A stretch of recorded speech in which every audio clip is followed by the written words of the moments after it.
सबसे पहला इंसानी मून मिशन अपोलो 11 जिसे 20 जुलाई 1969 को अंजाम दिया गया था, जिसमें नील आर्मस्ट्रांग चांद पर कदम रखने वाले सबसे पहले इंसान थे। ये सारी बातें तो हम सब जानते हैं और 1969 से लेकर 1972 तक इस समय के अंदर कुल 6 अपोलो मिशंस को नासा ने अंजाम दिया और 12 लोग चांद की सतह पर लैंड करने में कामयाब हुए, जिसमें सबसे आखिरी इंसान थे जीन सर्नर। इस घटना को आज लगभग 48 साल बीत चुके हैं, लेकिन इसके बाद नासा और दुनिया के अन्य स्पेस एजेंसीज ने फिर कभी इंसान को चांद पर भेजने के बारे में क्यों नहीं सोचा?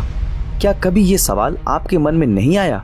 अगर टेक्नोलॉजी की बात करें तो आज से 50 साल पहले हम इंसान जितने एडवांस थे, आज उससे 100 गुना ज्यादा एडवांस हो चुके हैं और आज ऐसे इंसानी मिशंस को अंजाम देना हमारे लिए कोई बड़ी बात नहीं।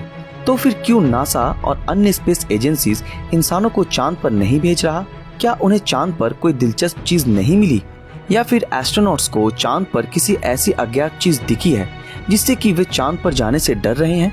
और भी न जाने कितने ऐसे सवाल खड़े होते हैं। तो आज की इस वीडियो में मैं आप लोगों को इन्हीं सब सवालों के जवाब बताऊंगा कि आखिर इंसानों के चांद पर न जाने की असल वजह क्या है। तो हो सके तो इस वीडियो को पूरा जरूर देखें, क्योंकि ये वीडियो वाकई में काफी दिलचस्प होने वाली है। तो चलिए आज का हमारा ये एपिसोड शुरू करते हैं। सबसे पहले बात करते हैं नासा, जो कि यूनाइटेड स्टेट्स ऑफ अमेरिका का स्पेस एजेंसी है। वैसे तो नासा आज से 50 साल पहले ही 6 मैन्ड मून मिशंस को अंजाम दे चुका है और इन सारे मिशंस में कोई भी हादसा नहीं हुआ। लेकिन अब सवाल ये आता है कि क्यों नासा ने इतने साल इंसानों को चांद पर भेजने में कोई दिलचस्पी नहीं दिखाई। इसके पीछे का सबसे बड़ा रीजन है बजट। अभी आप सोच रहे होंगे कि अगर अमेरिका, जो कि आज दुनिया का सबसे पावरफुल और रिच कंट्री है, तो फिर उसे बजट की क्या फिक्र? लेकिन ऐसा बिल्कुल भी नहीं है। वैसे तो नासा का एनुअल बजट 2200 करोड़ डॉलर के आसपास है। अगर अपोलो मिशंस पे किए गए खर्च की बात करें तो कुल 2500 करोड़ डॉलर के आसपास अपोलो के 6 मैन्ड मून मिशंस पे खर्च किए गए थे, जिसकी तुलना अगर हम आज की करेंसी से करें तो वो करीब 20,000 करोड़ डॉलर से भी ज्यादा होगी। ये बात जानकर आपको हैरानी होगी कि 1969 से 1973 तक अपोलो मिशन के दौरान नासा का एनुअल बजट अमेरिकन इकोनॉमी का 4% हुआ करता था, जो आज नीचे आकर 0.5% पहुंच चुका है। अब ये बात तो साफ है कि अमेरिका मून मिशन पर इतना खर्च नहीं करने वाला। उस समय के मून मिशन को अंजाम देने के पीछे सबसे बड़ा हाथ था उस समय के यूएस प्रेसिडेंट केनेडी का, जो पूरी दुनिया के सामने अमेरिका का सर ऊंचा करना चाहते थे और रशिया को स्पेस एक्सप्लोरेशन के रेस में मात देना चाहते थे, और नासा ने ऐसा करके भी दिखाया। हाल ही में डोनाल्ड ट्रंप ने ये कहा कि साल 2024 तक अमेरिका एक बार फिर से मैन्ड मून मिशन को अंजाम देने वाला है। इस वजह से नासा के बजट में 100 करोड़ डॉलर का इजाफा किया गया, लेकिन अभी फिलहाल ऐसा कुछ भी होने की खबर नहीं है। अगर इस बात को ऐसे समझने की कोशिश करें कि हर कंट्री की अपनी अपनी पॉलिटिक्स होती है, जो किसी भी बड़े काम को अंजाम देने में बाधा देते हैं।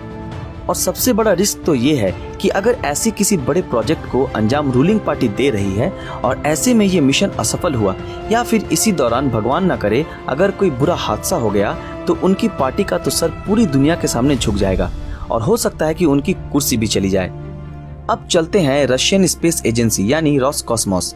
ये बात तो हम सब जानते हैं कि रशिया, जो उस समय सोवियत यूनियन हुआ करता था, उनका भेजा हुआ लूना 2 स्पेसक्राफ्ट दुनिया का सबसे पहला स्पेसक्राफ्ट था जो चांद की सतह पर पहुंचने में कामयाब हुआ था। लेकिन रशिया ने कभी भी इंसानों को चांद पे भेजने की रेस में हिस्सा नहीं लिया। लेकिन ऐसी खबरें भी आती रही हैं कि रशिया ने दुनिया से छुपाकर मैन्ड मून मिशन को अंजाम देने की कोशिश की थी और इस मिशन को अंजाम देने के लिए स्पेसक्राफ्ट का निर्माण भी किया गया था, लेकिन वे असफल रहे।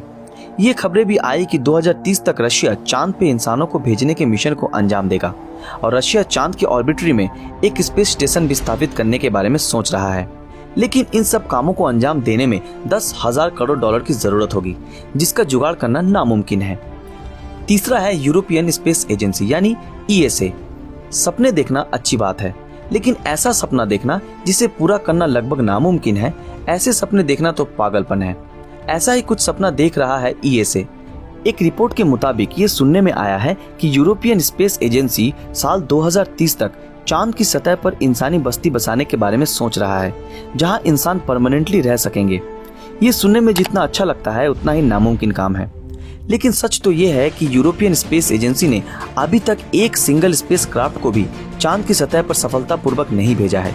तो ऐसे में ये सुनने में पागलपन लगता है कि वही स्पेस एजेंसी कैसे चांद पर बस्ती बसाने के बारे में सोच रहा है। ये तो नामुमकिन ही लगता है। इन सब स्पेस एजेंसीज के अलावा एक और मजबूत दावेदार है जो स्पेस एक्सप्लोरेशन की रेस में काफी उभर कर सामने आया है, और वो है चाइना, जो स्पेस में अपना खुद का एक स्पेस स्टेशन भी स्थापित कर रहा है जो 2020 के अंत तक कंप्लीट होने के आसार हैं। चाइना ने साल 2009 को अपने चैंग E1 स्पेसक्राफ्ट को चांद की सतह पर लैंड करवाने में कामयाब हुआ था। इससे ये बात तो साफ जाहिर होती है कि बहुत ही जल्द चाइना मैन्ड मून मिशन को अंजाम देगा और अमेरिका के बाद इस लिस्ट के दूसरे नंबर पे आ जाएगा, और उनके सामने बजट का भी कोई प्रॉब्लम नहीं है। और ऐसी खबरें भी सुनने में आई हैं कि चाइना एक एडवांस स्पेसक्राफ्ट को बना रहा है जो एक ही साथ 6 एस्ट्रोनॉट्स को चांद की सतह तक पहुंचाएगा। और ऐसा भी सुनने में आया है कि ये स्पेसक्राफ्ट इतना एडवांस होगा कि इस पे बैठकर ही एस्ट्रोनॉट्स चांद की सतह पर सफर कर पाएंगे जैसे कि कोई कार हो। और अगर ये मिशन सक्सेसफुल हो जाता है तो स्पेस एक्सप्लोरेशन के इतिहास में एक बहुत ही बड़ा रिवॉल्यूशन देखने को मिलेगा। लेकिन फिलहाल ये सब खबरें ही हैं, ऑफिशियली इनका कोई प्रूफ भी नहीं है। वैसे फ्रेंड्स, इनके अलावा इंडिया, इजराइल और जापान जैसे देश भी इस रेस में शामिल हो रहे हैं और चांद की ओर जाने का हिम्मत दिखा रहे हैं। लेकिन फिलहाल अभी हमारे पास इतनी एडवांस टेक्नोलॉजी नहीं है कि हम इंसानों को चांद पर भेज सकें। लेकिन हम ये उम्मीद जरूर करेंगे कि आने वाले भविष्य में ये हम जरूर देखेंगे कि चांद की सतह पर भी हमारा झंडा लहराएगा। तो दोस्तों, अब तक आपके दिमाग में ये बात घुस चुकी होगी कि चांद पर न जाने के हर देश के अपने अपने फंडे हैं, चाहे वो पॉलिटिकल फंडा हो या फिर बजट का फंडा। सबसे बड़ी बात तो ये है कि जिस मिशन को हम मशीन और रोबोट के जरिए अंजाम दे सकते हैं, उनके लिए इंसानों को भेजकर करोड़ों रुपए खर्च करना बच्चों जैसी हरकत है, और इससे इंसानों की जान को भी खतरा होता है। इस बात पर तो स्पेस एजेंसीज को जरूर सोचना चाहिए। सो फ्रेंड्स, आज के लिए बस इतना ही। आज का हमारा ये वीडियो आप लोगों को कैसा लगा हमें कमेंट में जरूर बताएं। अगर आप लोगों को ये वीडियो पसंद आया तो इस वीडियो को लाइक और ज़्यादा से ज़्यादा शेयर जरूर करें। अगर आप हमारे इस चैनल स्पाई पीडिया पर नए हैं तो हमारे चैनल को सब्सक्राइब करके बेल आइकन ऑन कर दें।